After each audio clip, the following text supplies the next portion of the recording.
Oh my God. Okay, now, before I get you to state your name for the camera and introduce yourself to us, probably I should do that as the host. Okay, you do whatever you want to do. Okay, I'll do whatever I want to do. Where are we, first of all? We're in the beautiful surrounds of... CrossFit Marathon. Excellent. What's your day been like? Have you trained today? I have. I've worked and I've trained. Now, training right now would look... I'm guessing like you only finished the Down Under Championships, 2-3 weeks ago? Yep. So what's training look like at the moment? Like, is it chilled or...? We had a week off after I wasn't allowed to do anything. Okay. And now we've banned to do anything. Now we're in the middle of a strength cycle and the rest of the comp group have been doing that the whole time. So Right. I've gone into straight into week 3 or 4 of a block. So whatever percentages they're hitting, You're hitting I've as got well. to hit that too. So it's a lot of pressure on the body at the moment, but not much cardio, lots of strength. That's fun at least. Yeah. Okay, well I need to give some context for our viewers. So, first of all, your name for the record. Tara Jenkins. And how old are you, Tara? 32. And you qualified for, well, sorry, that's the wrong term. You made it to sanctionals for the first time, even though you did qualify last year. So you did your first ever sort of, let's call it big individual comp, like sanctionals, regionals. As in this year? Yeah. This is my first individual comp ever.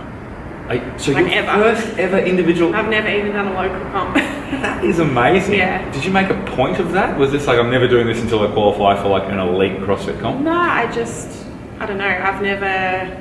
I think because I've been to regionals before, if I want to do a local comp, it's hard. They don't have many for elite. Individuals, yeah. So I can't do it. That's an interesting point. So you come into, when did you start CrossFit, Tara? Halfway through 2015. And what was your fitness training program before that? Because you've come into CrossFit, and no doubt you've made a lot of improvements since starting CrossFit. But you must have come in with some sort of base of fitness prior to it. I was playing gridiron before CrossFit. Yes. So we trained a fair bit, but it wasn't very consistent. So Right. I came here to train like twice a week just to keep fit and get a little bit stronger. Yep. But I was also doing bodybuilding, not competing, but mainly just I enjoyed it, and it was more to not put on weight because I like eating. So it would be fair to say that the background before CrossFit it would have given you a pretty good base of strength. I was strong. Okay. I think I've always been strong. Right. And I was reasonably fit. Yes. But I've always been an endurance athlete. So So you had sort of both ends of the spectrum. Yeah. But then there's like maybe this middle patch. I had no technique. I wasn't technical whatsoever. I was terrible when I came in. No mobility. Has that been a frustrating journey with CrossFit, or like I've an been enjoyable patient. one? Okay. Frustrating when you look at, when I first came here, we had some girls that were very high level, and knowing how much work I had to do to even be close to that was, it seemed like a lot of work, but I just chipped at it every day. Now, this year, and like probably again, I've got this bad habit of just launching into these interviews and just talking, like forgetting that I have to introduce you so much. But the reason that like I was really keen to get you on and to talk to you is that this year, where did you finish in the Open in Australia? I don't even know. In the end, it kept changing. Well, lucky I do. Yeah. You're in the top 10. Okay. In Australia, Yeah. and I'm pretty sure you're the highest qualifying to the sanctionals at that point, Victorian. So you're basically the fittest female in the state as far as the Open would suggest. And you started CrossFit in 2015. Yeah. So it's a pretty remarkable story, and one that I asked you in the week. You never talked on a podcast and stuff. It's like, how does it sit with you that all of a sudden you're like, I guess, how do I put this without sounding like a wanker? Like you're like a CrossFit celebrity type status, or you're like in that sort of realm now where you're going to be known as this sanctional regionals athlete. Was that ever something that was on the cards for you? No, not at all. I just remember the first year that I did CrossFit, I watched Kyle at regionals. Yes. And I was just like, man, that would be so sick to be on the floor. And that's what sort of, like I was doing main group CrossFit leading up to that, and after that, that's where I said, can I join the comp group? And started doing more hours every day. Right. But I never thought, because the following year we qualified for regionals in the team, and then qualified for the games, and that was never on the cards. I don't think I've ever had a plan. I've just done it because I enjoy it. I quite like that though. Yeah. I think that's probably why you've been so just successful. Winging it every year. So I think what's interesting is that you've come into CrossFit with that base of strength and base of cardio or endurance, as you called it. That would be a lot of people's story, I reckon. maybe not as many females story. We talked about this before, that like there's the strength piece for females is sometimes a little bit more intimidating. Yeah. So filling in that blank, what was the hardest part, or what's been the hardest part? In general? I guess what was the thing when you entered CrossFit? You're like, whoa, I've had no exposure to this. This is something I really suck at. Going back to when I started, I'd say like snatches, overhead squats, all that pistols, stuff like that, where you need really good mobility. Right. And then my body wouldn't go there. Right. It wouldn't allow it. And gymnastics, like doing kipping pull-ups. Yep. Because I came from that bodybuilding background, everything was strict and I was so like rigid. Yes. I still am a little bit. Okay. But I found relaxing with movements I couldn't do. I was like a robot. What was the not necessarily turning point, but what was the thing that allowed you? Because I mean, I'm fascinated by like so many people are in that boat. So what's the thing that made you less rigid? I have a stretching routine I do every day before training, and I don't rush it. Okay. It's slowly, like I started off by doing like 45 minutes every day. Wow. And now maybe it's half an hour, if that. But just doing it every day and doing it regularly.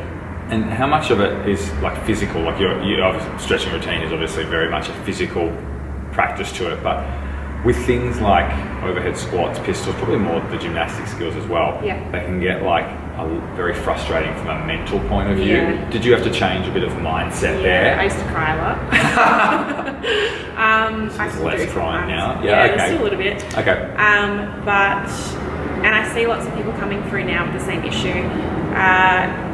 Back then I used to get very frustrated, but now I just try to take it one day at a time. Okay. Some days I can do, I'm doing really well. Other days I'm just, it depends what you've done the day before. Yes. Sometimes you're just tight and you can't do things. Yeah, that just happens. Write it off, just get through what you can and then start again tomorrow. Now, we're talking about you, the athlete. You're a coach as well. Yeah. And we'll explore a little bit more of your coaching in a second, but this perspective that you've gained from that sort of lack of mobility and like that, I like the word rigid, I think that's perfect. Yeah. Has it made you a better coach? Like, has it given you a little bit of insight as to what that experience is like? Yeah, because I think I've come from the worst, like the worst spot, and most people that come through aren't lucky enough to be very mobile. Like they're working desk jobs and they're naturally rigid just from not doing too much. Yep.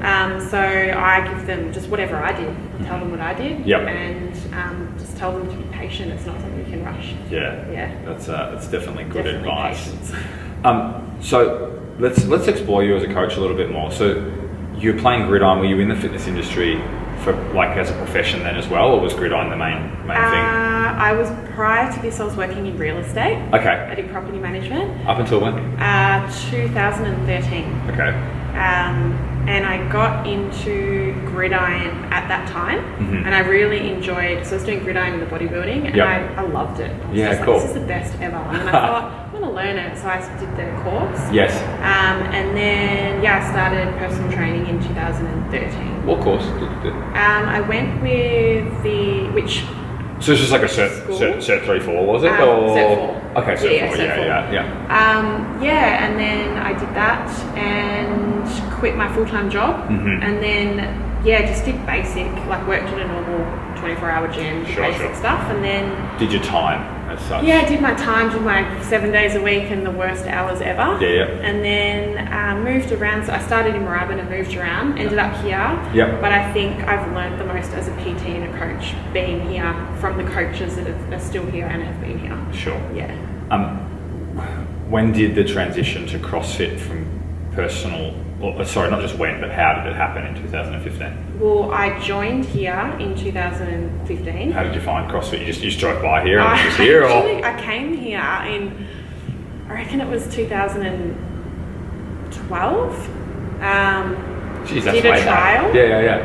And I was so intimidated. I remember it was summer and it was really, really hot and I felt so sick.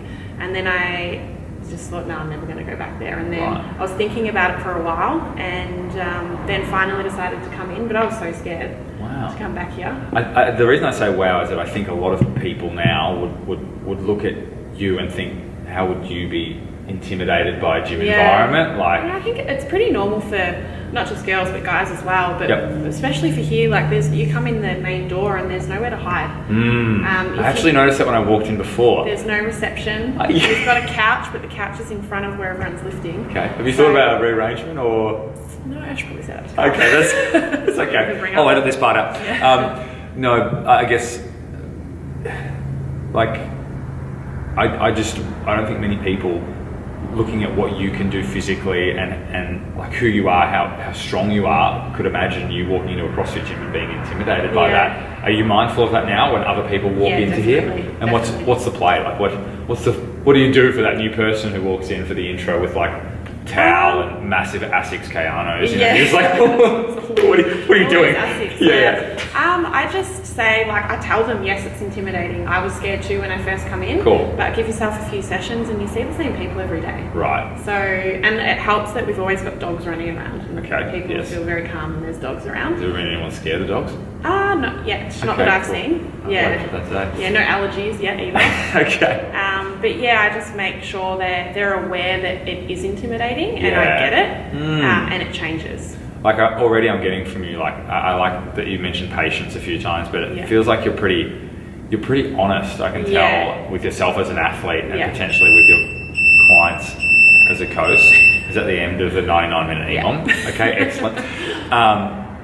So I think that's a nice way of approaching it. Like a lot of people would try to pretend that anxiety doesn't exist. Yeah, I get it. It might be better as like, hey, you're doing this because you know it's valuable, but it's a little bit uncomfortable at the start. Sorry for the cliche question. What was your first ever CrossFit workout? At like a hero workout? Not even a hero, just a workout. I don't even remember. Really? I do remember like a few sessions in, we did this one where we had to do 1 rep to 10 or one exercise to 10, like a pyramid sort of thing. It was running. And I remember like run 1, run 2, run 3. Yeah. And we have this lights run which is like 350 meters. And coming back to the gym is like the slightest little incline of a hill. It's nothing. Yeah. And I cried. I had my boyfriend watching me at the time. He's like, "Come on, babe, get it." And I was like, "I can't do it anymore." How good is that one? It's like, you got this. And it's like, please stop talking to me. Please leave me alone. Yeah, I don't remember the first workout I ever did, but I remember that one, and because I cried. I never cried doing exercise before. That was the first. So you said you cried a little bit, like a lot when you started. In all seriousness, there's still emotions in training a fair bit. Like you're at a level now where I can guess there is. Yeah, I haven't at the start, because it was frustrating. Mm-hmm. But leading, I probably haven't cried. Sounds really bad. Until this event, the sanctions event. I totally get it. I was going to ask you, did you cry at sanctionals? Yeah. No, not at sanctionals. I was really relaxed there. I thought I would be a mess, but leading up to it, between qualifying and the weekend, when they announced all the events, every single event was like the worst event. It was very gymnastics. Yeah. Well, I wouldn't say gymnastics biased, but everything seemed to start with gymnastics. Yeah. And like if you didn't have it, you would be spat out the back pretty quick. Yeah. There was only one event I was excited about. What was the rest, the dead ball handstand walkout. Handstand walkout. How did you go on that in the end? Good. I don't know where I come overall, but I won my heat. Okay. But I was excited for that one and the rest. When I was training for it, I hated training. I was doing all the stuff I hated doing. I think I cried because I was frustrated and I half wanted to pull out. Yeah, right. Because you don't want to look like an idiot. Did it ever occur, did it ever cross your mind, it's like, you know what, like this is just like... too much? Yeah. Okay. Yeah. And like how do you talk yourself off that ledge? Like I sleep on it with everything now. I've learned that as an adult. Just don't act on it when you're feeling it. Wait till the next day, and the next day I was okay. This is some good takeaways. Yeah. Okay, next time, I actually was almost running in a power cone this morning, so I might sleep on it next time. Yeah, sleep it off. Okay, deal. I want to, through all that frustration and like emotion and stuff like that, you had a good time at Sanctions. Yeah, I did. And I might backtrack a moment. So we went to the 2017 games in the team. Yep. 2018, you qualify as an individual for regionals, but you end up choosing to go team. Yeah. And yet you still were really nervous to get out on that floor. Yeah. You didn't. Those experiences, like I wouldn't have imagined that you would have been nervous, but I guess I'm not in your shoes. I'm just there with the microphone yelling at you. So it's different. But I think a lot of people would be surprised that you were nervous. Like, where do those nerves come from? I don't know. I think it's like I remember the first year we went to regionals in the team of 6. When we first walked out on the floor, I couldn't even look up. I had to just look at my feet. Yeah, right. Because I just got overwhelmed. You're super nervous. It was really overwhelming. Yeah. How many team comps had you done to that point? Like all of my comps have been teams. Okay. Whether it was pairs or. But had you done a lot? No, I did like all stars and all that. But not a lot. They're a different thing. Yeah. Actually, I do remember doing a comp where I was in a team against you. I don't know if you remember that, but like it was like there's a CrossFit Richmond. You were on the Moorabbin team. I was on the Richmond team. The 4s, 2 boys, 2 girls. Yeah, I reckon that was it. I reckon that was my second team event that I'd ever done. Yeah. Where did? And I know this is a pretty not unfair question. It's pretty upfront. Did you go into those events feeling like I'm the weakest member in the team? Into like the Richmond one? No, just say the regionals of 17, 18. I think in 2017 when we I wouldn't say I was the strongest. There were some things that I was good at, like when it came to endurance, I could pick up the slack for the girls that weren't as good at endurance. But so the anxiety wasn't around performance? Oh, sorry, that's not true. It wasn't around capabilities. Like you thought that you had the capabilities? Yeah, look, I could do everything that we had to do. Sure. I remember there was overhead squats, I think, and they were heavy at the time. Yeah. Like, they were heavy dumbbells. And at training... You were in the dumbbell, that was the first one. Yeah. And I remember at training, Carl was like, oh, it's borderline below Carol, like you're struggling, and I was struggling big time. But we had Jazz Wood on the team, and hers were amazing. Right, and you just split them up. Yeah, so she did a bit more. If we had more reps, she'd take most of them. Who was the third girl? Jane. So it was me, Jazz, and Jane. Not to take nothing away from the lads. I think that's a pretty strong. We have a strong team. That's a really strong team. And we're all very different athletes. We're strong at different. So I think that's why it worked well. Okay.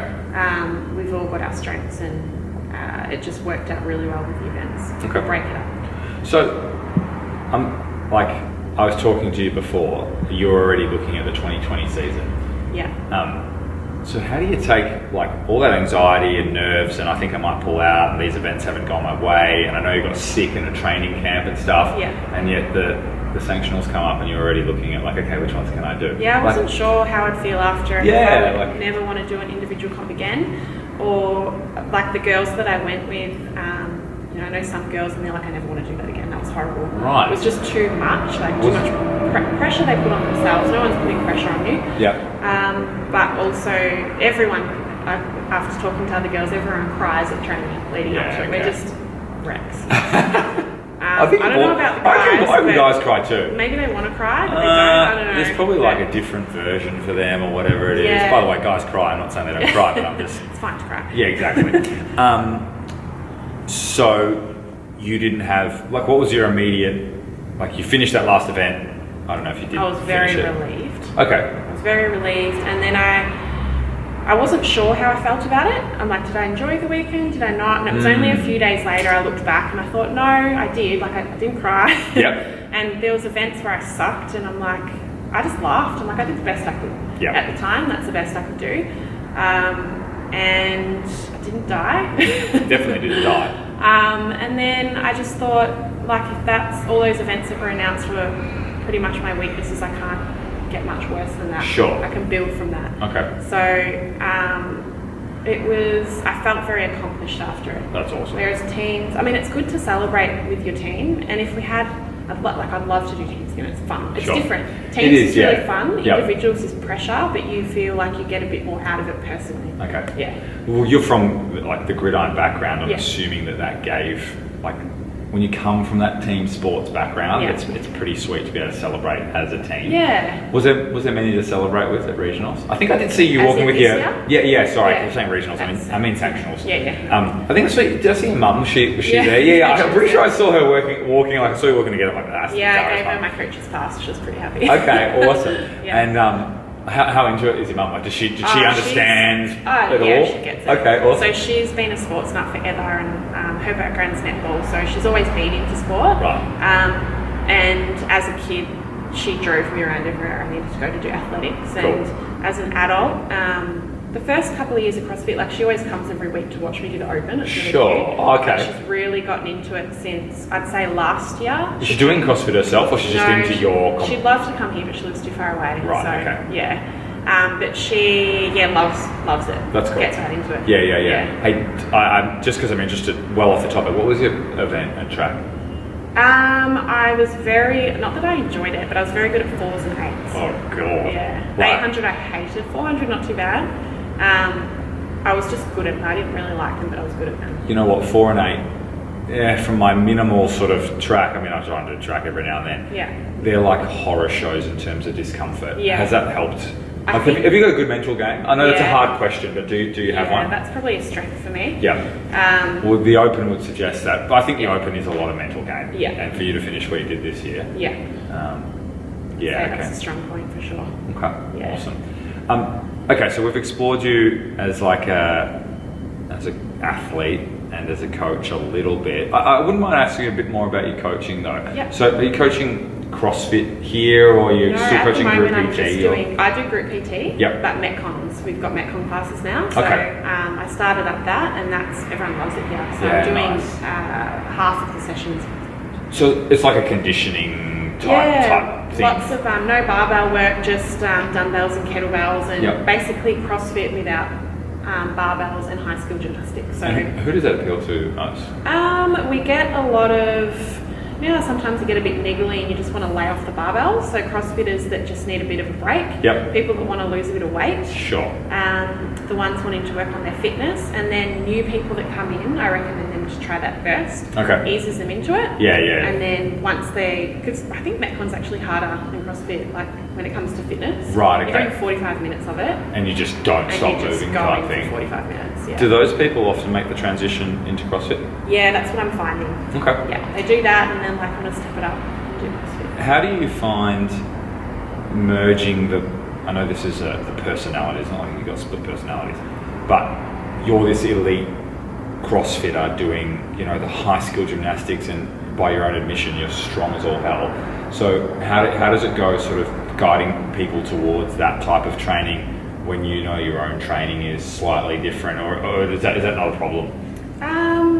It's not really a problem. You get some people in here that just do it because they want to, for social or just to lose weight, be healthy. Sure. But for girls mainly, they would love to do what I do and build up to that, but they're afraid of putting on size and getting too big. Yep. Mainly the time. They don't have time to do what I do. Yep. But I mean, I suppose most people don't have the time to do what a sanctional type athlete does. It's just a lot of hours. But they come in here wanting to do what they think. I don't know. They've got an idea in their head of what they want to do, but when they see what all of us are doing, they want to step it up a bit. So okay. In the environment, they want to learn more. How aware are you, and this is going to feed into like a bigger discussion that we're going to have after our break, which I need to remember to have.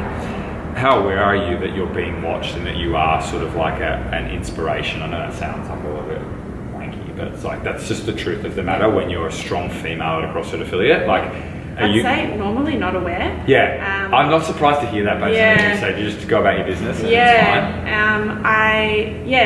Generally I wasn't, but then at Sanctionals this year I had a lot of people come up and say hi, and that they've followed my progress. I get some nice messages as well from mainly girls. Yep.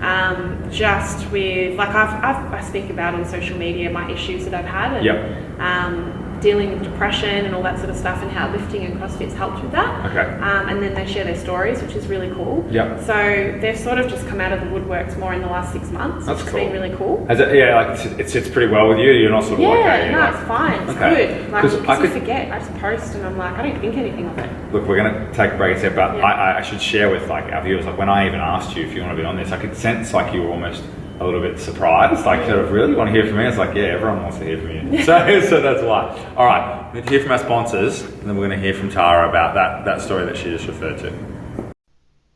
Guys, this episode is powered to you by Athena Virtual. You can head on over and check them out at www.athenavirtual.com. They provide virtual assistants for people who just need to get on top of their small business, maybe it is, or other passion projects such as what I'm doing here with Pounds to Kilos. They've been amazingly supportive of me, and I can't speak highly enough of my virtual assistant who is assisting me with each episode. Jump on over and check out some good people doing some good things. Look, one of the reasons that I wanted to bring you on and chat to you today is we live in this strange world where it's not that strange, I guess, but the social media influence is not just it's not a theory anymore. It's a real thing, and it's very much shaping people's thoughts and behaviours. And it seems like in CrossFit, it's becoming even bigger. I mean, to promote this show even, I just had to invest so much time into social media. And I don't know if it was intentional or not, or if it's something you set out, but you've got this massive social media following.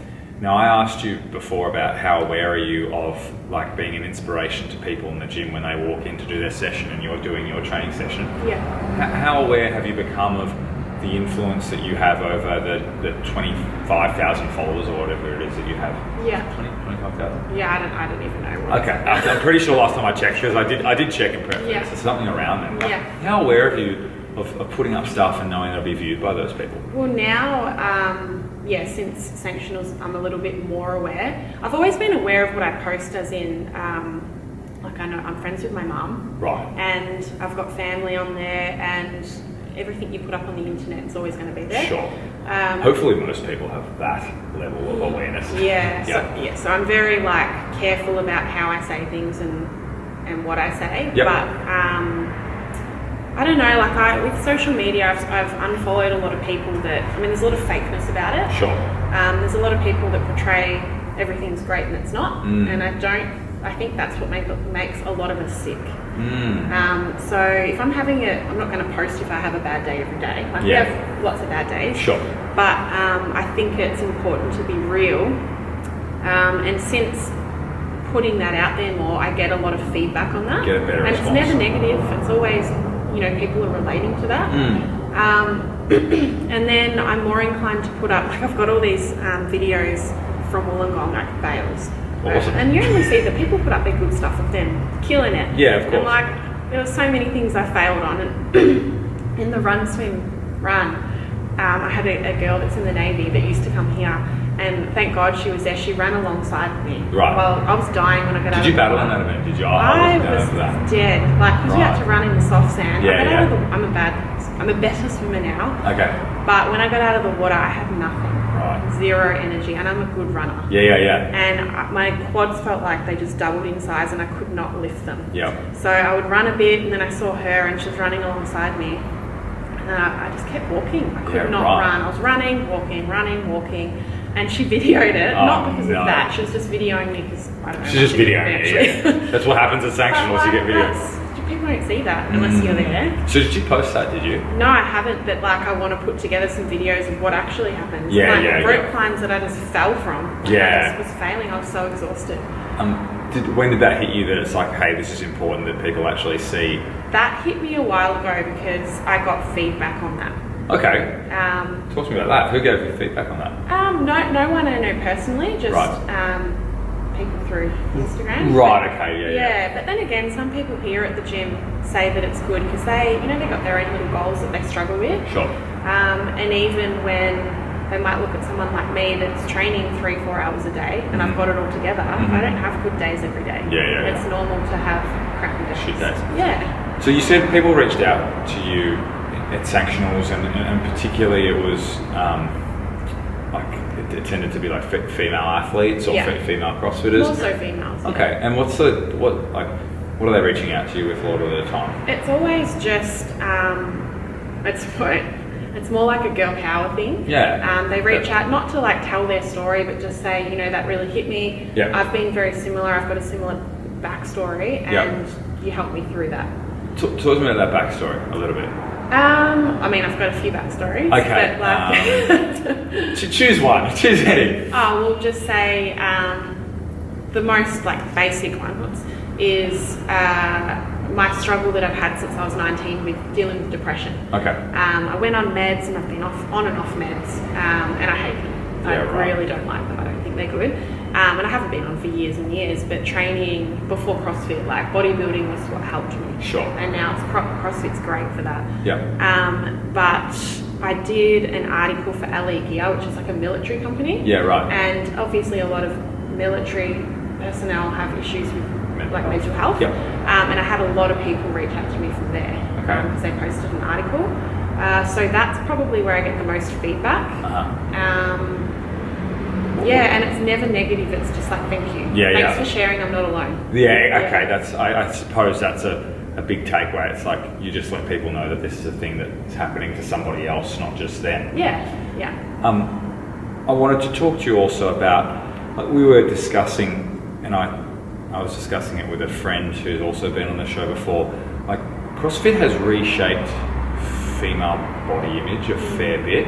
I actually heard Greg Glassman talk about how he can pick a CrossFitter in the street just based off their physique. Even in the line, of people like bodybuilders and stuff, he's like, that's the CrossFitter. Now you've come from a sport which is purely about physique, the bodybuilding. It's like it's all that matters, and now you're in a sport which is about what can you do.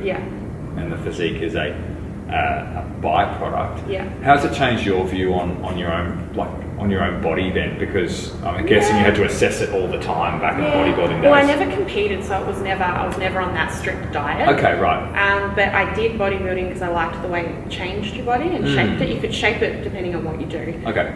But I was never as lean or as big as I am right now. Yes. I worked hard, but I was never. You just weren't doing the same training. No. Whereas now, like with CrossFit, my body changes all the time, depending what we're doing. We're doing a strength cycle now, so I'll probably get a bit thicker. And then going into open season, that's where you lean out again. And I've just learned, I don't care anymore. I care what I look like. I was going to ask you, like, how much does it play on your mind as to, okay, I'm going to end up looking like this? Whatever it is. I don't care as long as I'm performing. Look, I reckon that view is like absolute peak of the pyramid.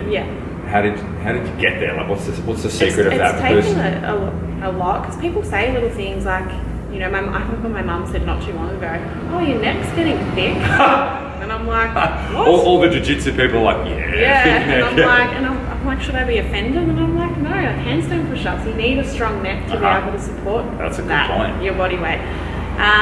And people say little things like, "Oh, you're getting a bit big." It doesn't they're bother you? not CrossFitters, and they don't understand. But then when they see you perform, they're like, "Oh, that's really cool." This is it. There's got to be a time. No, sorry, there doesn't have to be, but I can imagine that there's people that are affected by comments like that. So, and girls that I train with, you go through these little phases. So talk to me about a time when it did affect you.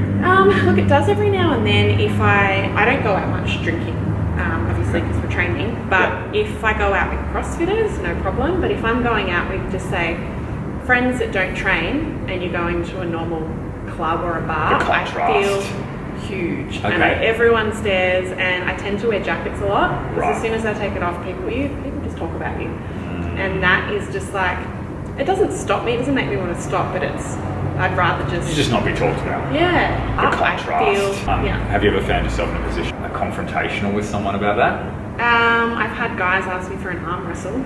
Okay, that's kind of like disrespectful, I guess. It's just like, it's not confrontational, so it's just like, but not confrontational, no. It's just like, wow, you're a real wanker, thank you for letting me know that. But nothing negative, it's just people look at you because you're different. And when I'm out and about trying to look girly in a dress or whatever, you feel a bit, I don't know, a little bit uncomfortable, but that's all in your own head. But then if I'm out on the weekend at the shops or whatever, walking around, I don't care. I really don't care. It depends on the situation. Like I said, I think it's a state that a lot of people aspire to get to, but there's like just a lot of ups and downs along the way. You talk to me about a lot of people make the transition from the conditioning class to the CrossFit. I sort of imagine that's the beginnings of the, hey, I actually wouldn't mind being stronger, and I'm okay with being bigger. Like their views change. They're coming here wanting to be losing weight or whatever. But then I find I probably speak to more women than men, but women change from wanting to be skinny or toned to I just want to lift heavy and they want to be able to do gymnastics and pull themselves up, whereas they can't, like when they first come in here, they can't do pull-ups. They want to be strong. And whatever body shape that is, they They tend to want not that care. thing. Yeah. Have you ever had somebody being like, I feel like I'm getting too big? And in your mind, you're like, you're actually not getting too big. You know what? I haven't. Not here. Right. No. Okay. So does that suggest that it's just like, hey, people are just going to be ready for whatever form they take? Yeah, I think once they they just can evolve. do the thing? Their mind changes being in the environment where everyone's just about being healthy and strong. You know how you said people ask you to arm wrestle and stare? Yeah. Do you ever get the negativity on social media? No. Okay. I've got friends that do, and I don't know why I don't get it. Touch wood, that stays the same. Yeah. But nothing, just positive stuff. And I also don't. I know a lot of girls get really sleazy comments. Well, that's what I was about to ask. Like, do you ever get it the other way, which is like just being like, dudes just... No, like I get messages, nothing degrading, nothing gross. Yep. Just people trying, but I see some really bad stuff from other girls. Okay. But I get none of that. So Are they CrossFitters, these other girls? Yeah. Right. Yeah. Can you identify what you're doing differently? I don't know. I don't know why. Yeah. I don't know why I don't get the sleazy. Let's get... Guys, come on! No. I'm not sure, but I don't know. I find them a little bit more like respected, I guess. Yeah, okay. But I don't see what... The girls aren't doing anything wrong. Yeah. But I don't put myself out there to be... I don't know. Most of the stuff I put up there is just to do with training and to do with health. Yes. I'm not like putting up... I mean, I put pictures up in dresses and stuff every now and then, but it's more about training. Yep. Yeah. Okay. I assume, well, I'm hoping that what we're going to have is a lot of, people that are on the same journey that you are on, and like what they'll get from listening to you is a little bit of guidance on that thing. When it comes to the physique side of things, was there a time in sort of bodybuilding or even gridiron where there was like an unhealthy obsession with that thing, or did you always feel like you had that under control? For me personally? Yeah, I guess so. Okay, well, not just you personally, but within those realms. I think more in the bodybuilding. Okay. That's a little bit more unhealthy. Sure. People are so focused on, you're training in front of mirrors everywhere. They're so focused on their look that they're not thinking about how they feel. Bodybuilding, definitely. Yep. Gridiron, I didn't have any issues, but there were a few players that became really obsessed with their weight and they wanted to be a lot smaller. Even if they weren't small girls, they were just solid naturally. Definitely bodybuilding would be the worst for it, but CrossFit, no, everyone's just healthy and they've got a good mindset. Is there enough, I don't know if the word resources is the right term, but ideally podcasts like this become something that people can refer to and get some inspiration from. Is it talked about enough amongst like female CrossFitters or female bodybuilders about like, I'm getting the comments because I was wearing a dress, I went to that bar and made a dress. Like, do you guys talk about it together? And okay. No, it's pretty everyone's pretty positive. Okay. Not necessarily talk about it negatively, but like you guys get the same. Do you mean like body shape, like? I mean, do you guys talk about like going through similar experiences and similar challenges in this? And well, I know you said your friends get sleazy Instagram messages and you don't. So. Yeah, well, I think we all have the same issue when it comes to going out in public, away from the gym. Yeah. The top, like the stronger girls. Sure. I remember Jane and I used to talk about it all the time because we just used to do. If we weren't here, we'd go shopping to like Chadstone or something together and just do normal girl stuff and the looks that we would get. Right. And I remember a few of the boys saying, "Man, I wish I could just have a video camera and walk behind you." Because we don't have any idea. We're just in our own little world talking and just not paying attention to anyone else. Boys you know? Or? Boys from here. Right. Because when they're walking with us, people just the looks that we get, whether it's good or bad, we don't know because we don't look at them. Yeah. But definitely more elite girls have said it to me. Okay. And some girls here as well. And it's only an issue... it's not an issue all the time, but I don't know, I guess hormones, different phases, you get a little bit more upset than other times. Yeah, I can imagine.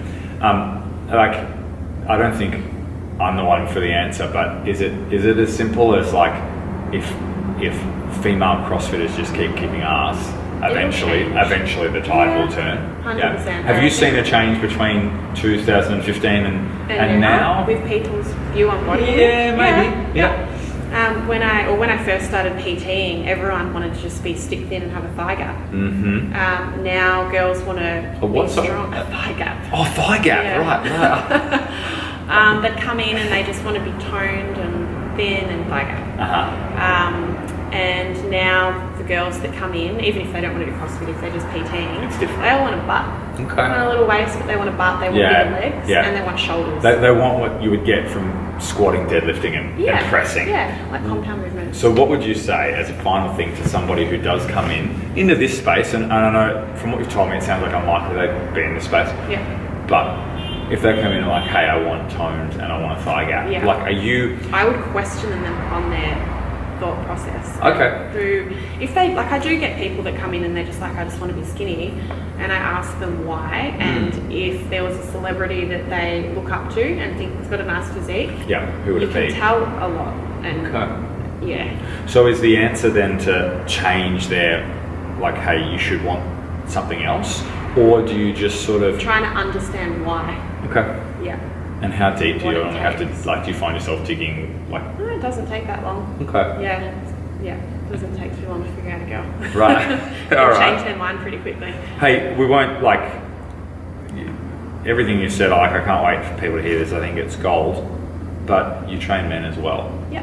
So, everything we've just talked about, and I'm probably going to dive into this topic a little bit more with I guess I could just talk about myself, but what about male body image? Like, how have you gone about that type of stuff, or is that just not a topic that you've dove into? Like, has it changed? Or? No, but do you find yourself having to talk to men about what they want for their body image and things like that, or has CrossFit not revolutionised the male body image as much as it potentially has the female body image? I mean, I couldn't say as much for guys as girls, but I have noticed that, because I used to work in bodybuilding gyms, for the guys that have followed me over, they have an image in their head of what they want to look like, thinking that they have to do, mainly like guys do. Upper body, they don't want to do their legs, they don't understand the importance of working everything. But then, like, I reckon the perfect example, because they don't want to do CrossFit, because they just want to be massive. But then they see, like, Kyle walking around the gym, who's huge. And even, like, all the boys that we have here that are elite, they're big boys, all different heights they could and shapes. Be bodybuilders if they wanted to. They could turn it into that pretty quick. But they all look really, really good, and their view changes from wanting to be a beefcake to a functional athlete. Okay. So it goes both ways, but more, I think the girls I want to be, it's like it's trying to get them out of the mindset of I want to be skinny. And the guys is trying to get them out of the mindset of I want to be huge. I just want to be massive. Don't worry about legs. Okay. Just stay every day. It's bizarre. I feel like I'd be more subconscious if I had small legs and if I had small arms. I have small both. Well, everyone, but if everyone that sees Kyle's legs, they're just like, oh, those legs. That's what I want. Mate, this has been like super insightful. Do you have anything? Like, I guess I've been the one just directing it with the questions, but is there anything that you wanted to share, like some thoughts that we haven't touched base on and stuff? Like I said, you've got, like, whether or not you like it, unfortunately now you've got this really strong following of people that look up to you. Like, is there a message for them, or is there something we can take from what we've talked about for the last hour or so? I don't know. I guess just for the CrossFitters, just be patient, don't be too hard on yourself. One of the biggest things is I've seen people that first start and they're like, I want to go to the games. Like, just don't think that far ahead, just enjoy every day. If you look too far ahead, you won't stick to it, you'll get injured.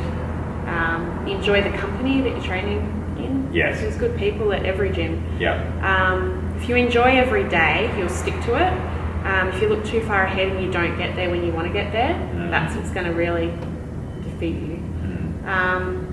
And I don't know, like, if you have any questions or anything, feel free to reach out. I get back to everyone as I can, but you responded to me amazingly. I contacted Tara by Instagram. She was very good on Instagram, so I think people just need to be more real. Cool. Life's not always great, but just take one day at a time. I love it. All right, thanks, Tara. No worries. Done. Cool. Cool. That was awesome.